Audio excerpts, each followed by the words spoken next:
Bonjour, c'est PN Théorie. Aujourd'hui, j'aimerais continuer toujours sur le sujet des enfants avec une autre vidéo qui a été éditée il y a environ un an à peu près, mais que je veux rééditer avec une nouvelle introduction pour les nouveaux abonnés qui n'ont pas forcément et qui ne sont pas forcément au courant de ce qui a été fait auparavant, parce que lorsqu'on s'abonne, on est seulement au courant des nouvelles vidéos qui sont mises en ligne et pas des anciennes. Il faut faire une recherche spéciale. Donc pour ceux qui ne connaissent pas ou qui ne savent pas comment chercher ou qui ne trouvent pas, parce que les titres parfois ne correspondent pas forcément au contenu, je réédite celle-ci, donc j'espère qu'elle vous sera utile. Et c'est avec plaisir que, voilà, que je la mets à votre disposition. J'espère vraiment qu'elle pourra vous aider. Il y aura une autre vidéo qui suivra. J'espère pouvoir la mettre en ligne parce que j'ai eu des ennuis techniques. J'ai perdu tout le contenu, donc je vais essayer de remettre une introduction pour qu'elle fonctionne. Donc je vous explique, parce que techniquement, en fait, sinon YouTube n'accepte pas une vidéo, la réédition d'une vidéo exactement semblable. Donc je suis obligée de changer l'introduction et le titre pour que vous puissiez la voir. Et comme entre-temps j'ai changé les logiciels pour faire les vidéos, voilà pourquoi je suis obligée de faire comme ça. Voilà, je vous dis à très bientôt pour une prochaine et puis bon visionnage.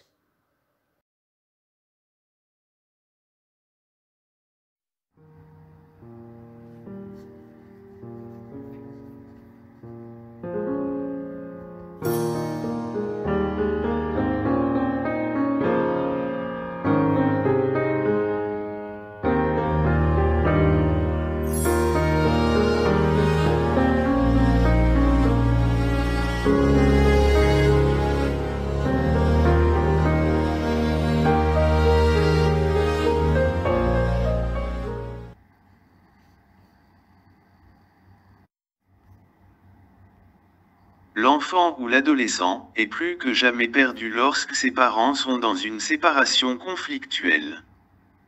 Mais à la problématique de séparation classique, que vivent tous les enfants de parents séparés, s'ajoute pour l'enfant dont l'un des parents au moins est pervers et manipulateur, la problématique de la violence perverse. Qu'est-ce que la violence perverse ? Oui, la manipulation est une violence. Oui, la perversion est une ultra-violence.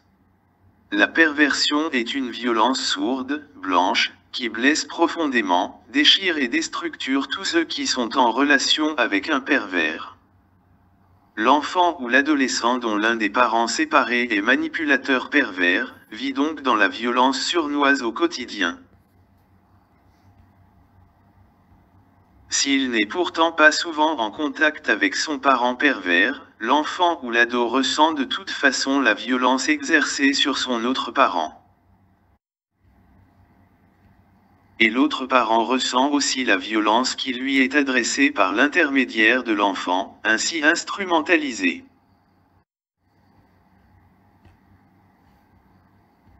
La question première, qui est posée par les enfants dans cette situation, est toujours: pourquoi papa ou maman voudrait me faire du mal?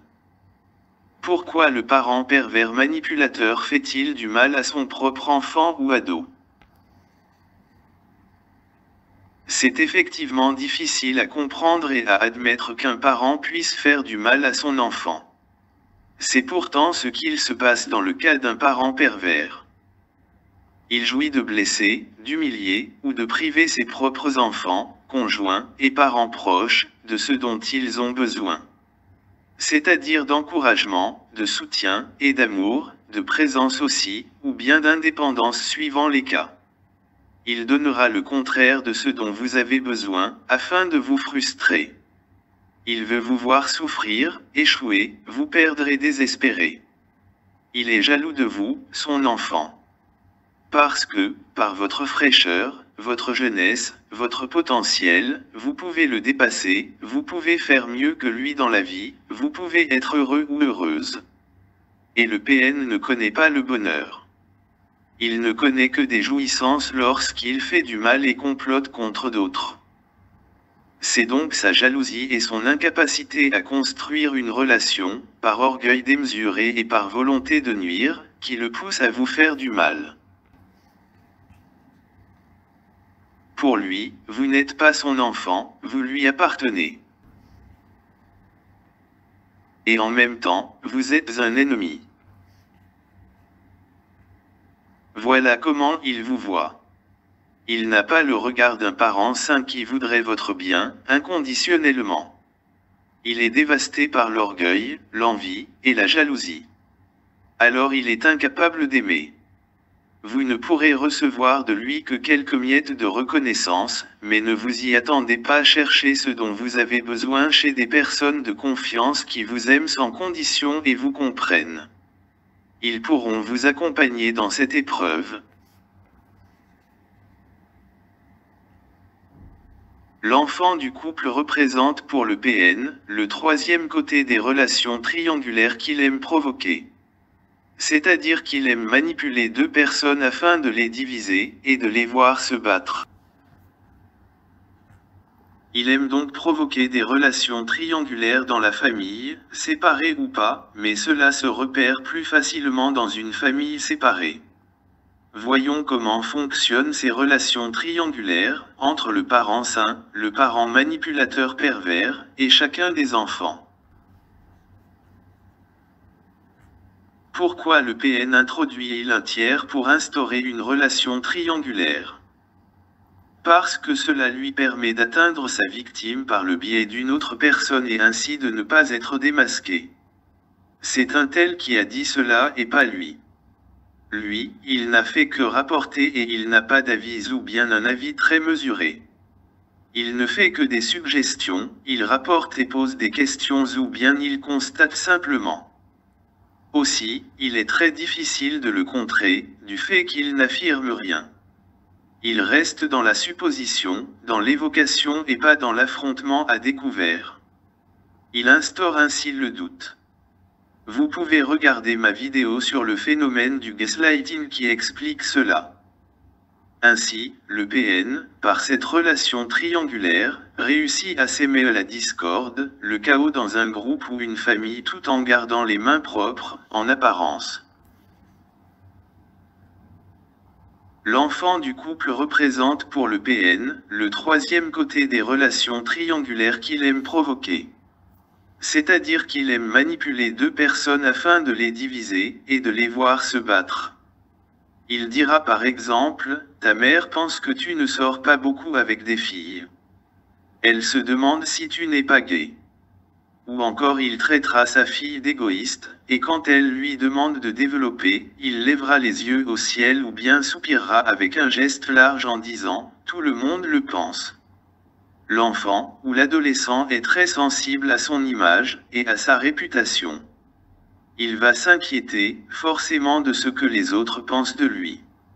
Et c'est voulu.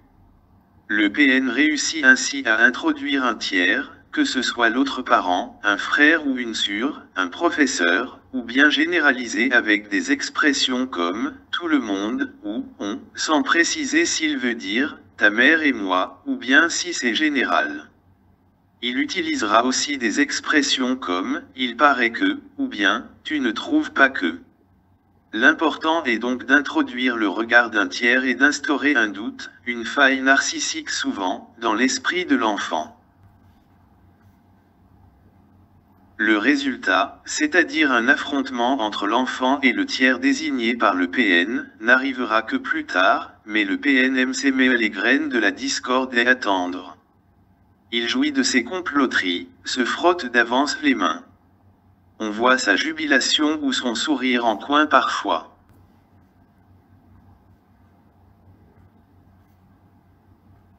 Pourquoi est-ce si compliqué pour une enfant ou un ado d'identifier la violence perverse de son parent à son égard?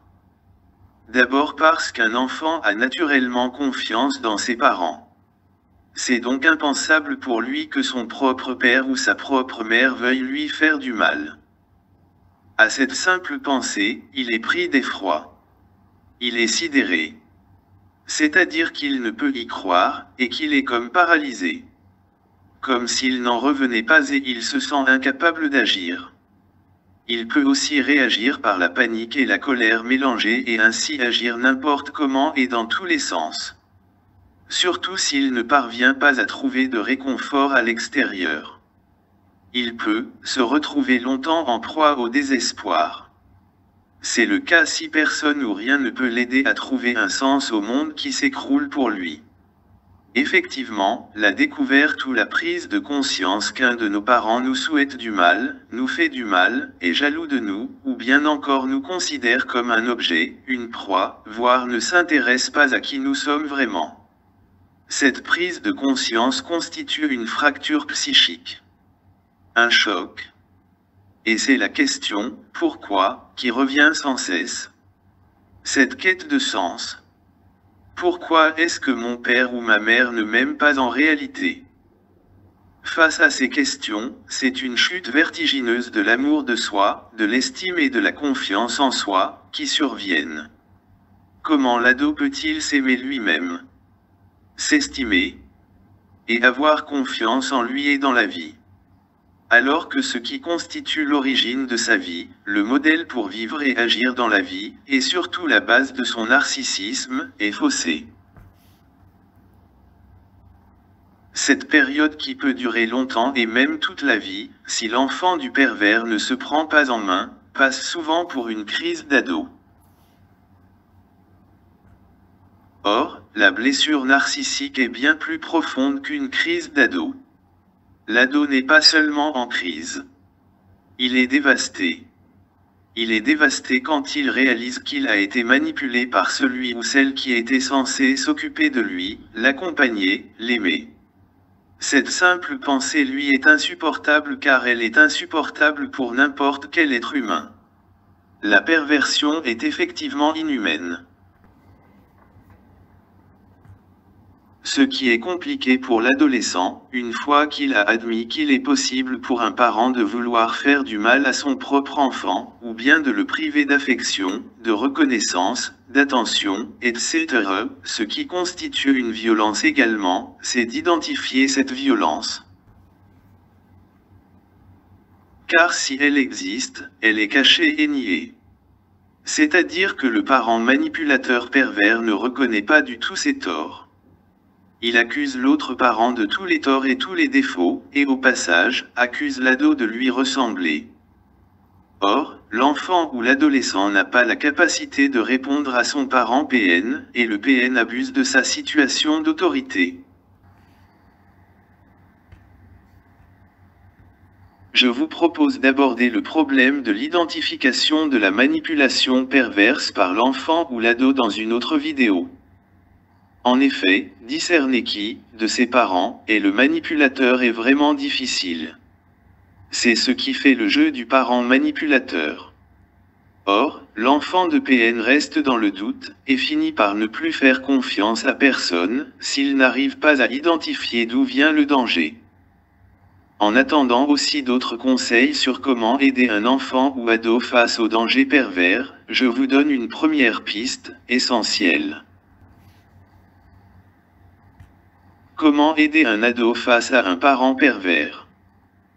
L'ado pourra s'en sortir s'il est entouré de personnes saines, qui l'aiment inconditionnellement et le soutiennent quoi qu'il fasse.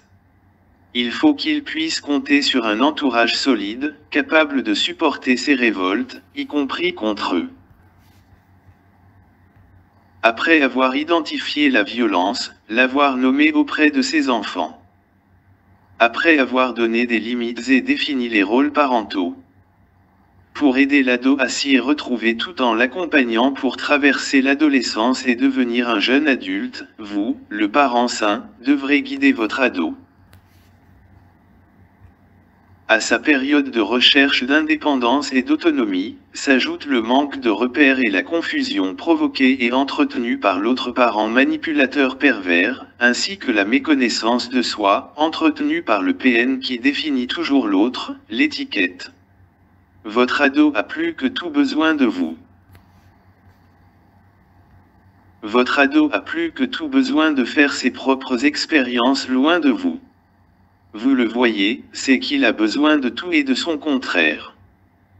voyons comment vivre cette période délicate, dans cette relation triangulaire, parents sains, parents manipulateurs pervers, et les ados.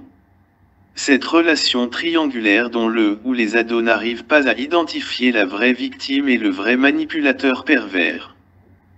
Alors comment pouvez-vous faire, pour continuer votre travail d'éducation, votre envie de les sécuriser et de les protéger, tout en les menant vers l'autonomie?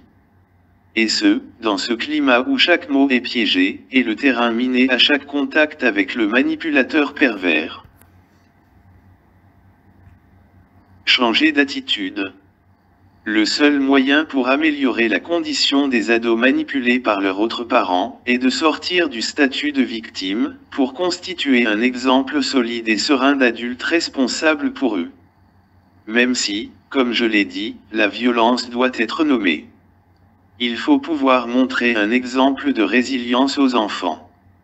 Oui, c'est vrai, j'ai été victime de violence et vous, mes enfants, vous aussi, du fait d'avoir été témoin. Mais je sors maintenant, en me séparant, de ce rôle de victime, pour avancer.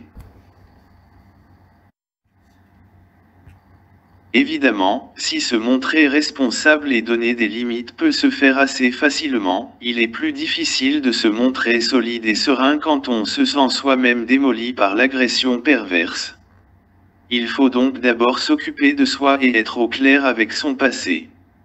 Il faut aussi apprendre à reconnaître la manipulation perverse pour la déjouer.